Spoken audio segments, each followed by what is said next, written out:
Armstrong கொலை வழக்கு தொடர்பாக தன்னிடம் போலீசார் எந்த விசாரணையும் நடத்தவில்லை என்று திரைப்பட இயக்குநர் நெல்சன் கூறியுள்ளார். பகுஜன் சமாஜ் கட்சியின் தமிழ்நாடு மாநில தலைவராக இருந்த ஆம்ஸ்ட்ராங் கடந்த மாதம் 5ஆம் தேதி படுகொலை செய்யப்பட்டார். இந்த கொலை தொடர்பாக பொன்னை பாலு, மலர்கொடி, அஸ்வத்தமன் உட்பட 27 பேரை தனிப்படை போலீசார் கைது செய்துள்ளனர்.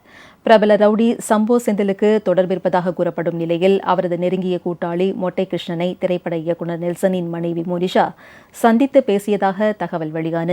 இது தொடர்பாக மோனிஷாவிடம் போலீசார் விசாரணை நடத்திய நிலையில் நெல்சனிடமும் விசாரணை நடத்தியதாக கூறப்பட்டது.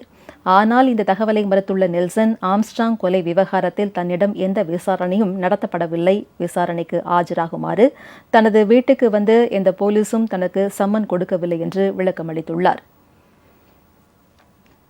உங்கள் ராஜ் நியூஸ் தொலைக்காட்சியில் திங்கள் முதல் வெள்ளி வரை தினந்தோறும் பிற்பகல் 2 மணிக்கு உங்கள் பகுதியில் உள்ள குறைகளை நேரலையில் தெரிவிக்கும் புகார் பெட்டி நிகழ்ச்சி.